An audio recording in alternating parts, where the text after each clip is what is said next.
Hello and welcome to this, what is the third part of my TTRPG design journal. And today we're going to be developing our game goal, which is one of the three huge things that you need to understand and do before you properly dive into designing really any game, but in this example, a tabletop role-playing game. So I'm going to show you what I've done, some big three questions that I've had to answer, and thoughts on how you can help to answer your own questions and why it's important. So, because I'm not very good at video editing, I'm just going to click my fingers and I'll be down in the little corner there. And yeah, so 1, 2, 3. Great, it worked. Now I'm here in what I've called my Neon Ghost design goal. Now, Neon Ghosts is the name of the game that I'm making. I think it's cool, and I've basically made a pretty title for fun because that's the only artwork I've got for it at the moment. I didn't settle on it straight away. It was a work in progress, and I just think it really sounds cool, so I'm going to work with that. But that was, to be honest, one of the last things I did after sort of putting together what it is I wanted to make. So I've got some key links to some things that I've watched that I keep here just so I have them on hand if I need to remember, or so that I can credit them at any point. And here they are. And then I've taken from this top link is the big three questions to develop the goal for my game, and this is stuff that I'm going to stick to going forward. So the first question of the big three is, what experience do you want your players to go through in the game? But simply, what is your game about? What is it? What is it? What are you making? If you don't know what you're making, if you don't know what it is you're actually doing, and use just like a general vague idea, which might convince you that that's an efficient what is it, you need to narrow it down and write it down. That's the important point. Nail that goal to the wall. Choose what it is. Don't worry about wording in between the little bits, but what I've done is the yellow bits, I have really chosen my words carefully. So we have Neon Ghosts is about surviving in the last bastion of humanity, filled with relics from a great cybernetic age where dueling revenant corporations perpetuate a shadow war for resources. This is not about what I've written, this is about how I've written it. So I've highlighted bits which I think are very key to that I need to explain further. So I say it's about something, some detail to it, and where something is going on. That's what it is. So essentially, you could, if you want to, take this format. You could have, this game is about verb or verbs, exploring, killing, looting, understanding, answering, something, a noun, some sort of description, and then some sort of hook, something that is going on there. Yeah. So you've got what people are doing, where they're doing it, why they're doing it, and what's going on. You could throw in a how they're doing it if you want to, but a why they're doing it is a good idea.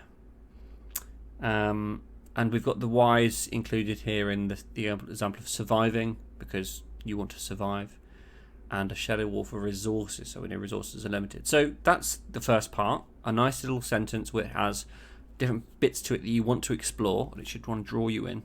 And the second question is, how will the players be able to experience that in the game? How is the game mechanically reinforcing the above mentioned experience? And this is something which I didn't realise was that important. And I'll come clean. I've been designing this game for 6-9 months, and I didn't do this. I was going around in circles. And this is great. This means that you take your first thing that you've written, the key parts of it that you like, that are interesting, and you explore how are you going to mechanically support those parts of your what is it, of your hook. So survival, I explain what rules I want. So I want food, rest, safety, damage types, different threats, things to survive against. The idea that you can gain consistent knowledge. I mean, you can read through this. I don't want to go through it because I don't want to tell you all about my game. I want to help you understand how you can improve your game. So take the bits, explain mechanics, things that you want to see. It doesn't have to be exhaustive, it doesn't have to be final, it's just things that you want to see to help those parts of your what is it statement. And you might find in doing this that something becomes very obviously not that important.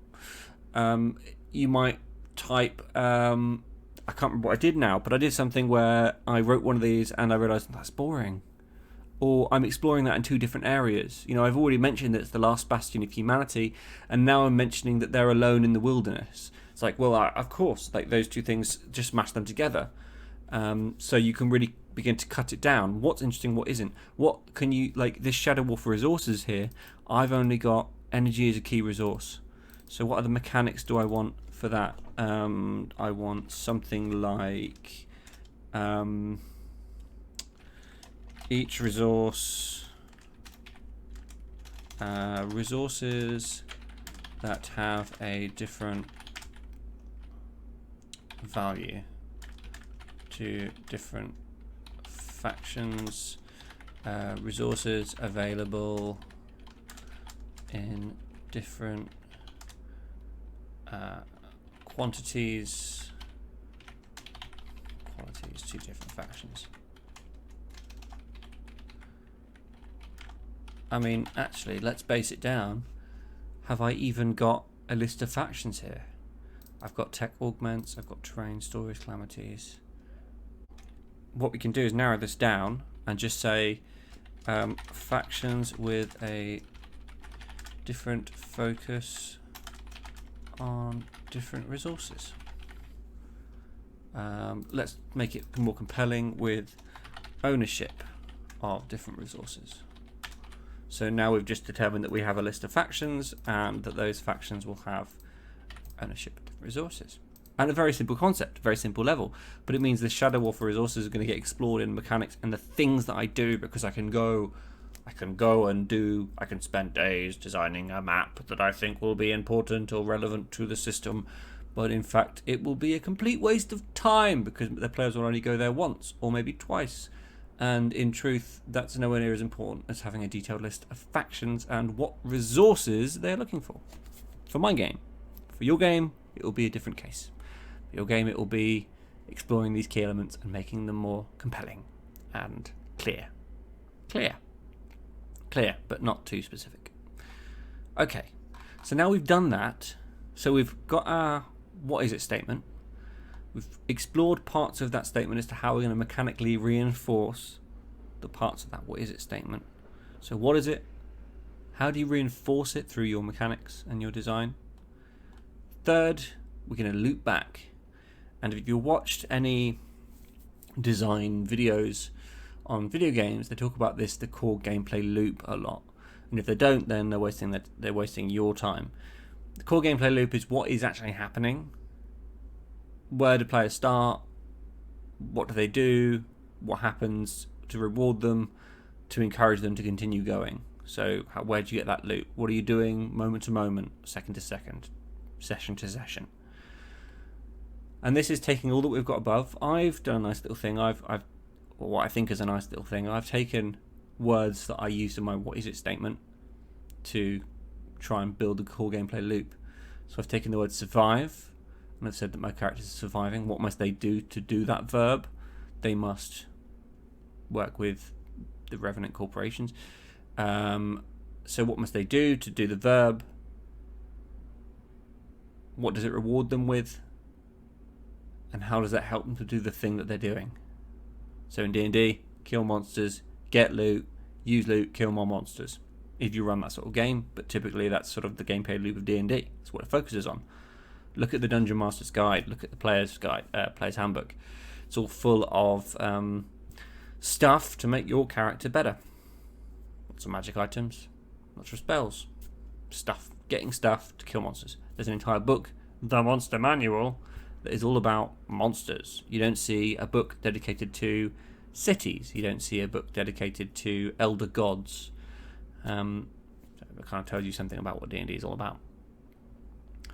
And this will help guide me, so I know that I want to have people survive. I know that they're going to be fighting a shadow war of resources. So a shadow war, not full-scale war, not adventuring into dungeons, a shadow war. So there's a big scale there, but it's underground. For resources, okay, so I want to reward them with resources. And relics from a great cybernetic age. Okay, so old things, dusty things that work from an old time, from a time before, so it's not fully understood. So there's some mystery there about what I reward them with. Okay, great. And maybe they're unique or only one of a kind. Interesting. And then make it easier for them to survive in the last bastion of humanity. Well, there's lots there. Lots to unpack. But I've got it. If I'm happy with that, and I may come back and look at this in a week or two, and over the course of me designing the game, and think, okay, maybe I don't like corporations. Maybe corporations isn't right. Maybe I'm not designing corporations. I'm creating factions. Maybe factions is the word I need, because corporations doesn't really exist. But that's just a word change. And there's a scale of when you change a word, how much does it change the concept? It's totally in your control to do any of this. Just make sure you remain consistent when you go forward, and that it has some meat to it. And anyway, we don't need to labour the point. I've talked about it. Okay, so there was a final little thing. So after you've done these three big questions, and you've had some fun with it, and you've got something that you think is cool and it's got some meat, you can then go on to ask some other questions, which I have again got from this article here, which I'll include the link down below, or you can just search for it. A Taste of Madness Level 0, How to Start Designing Your First Tabletop Role-Playing Game. Really good article. Really, really good. And it presents to you, after your big three, your Power 19 questions. And you can see I haven't filled these in. I started, and then I stopped. I realised I was rambling. But it gets you thinking about what is it you want to do with certain parts of it. Maybe if you want to plan out certain bits or just make notes, I'd use these. These are good 19 questions. Honestly, for me, I want to see what emerges first and then go back, answer them, and then reflect on them. And that's the way I'm going to do it. And honestly, I might find that that's a massive mistake in the future. I might come back and tell you that you definitely need to fill all this in. This is not a encyclopedic knowledge video. This is a diary. So I hope this has helped. My big message is check out this article, do your big three questions, try to break it down into little small segments, and make sure you have an interesting loop. It may seem simple, you may feel like you're simplifying things, but in actuality you are decomplexifying things. I don't know if that's even a word. And that sounds really like rubbish, but you're saying that we're not going to branch out and do everything under the sun. No kitchen sink method. We're focused. It's not simple, it's focused.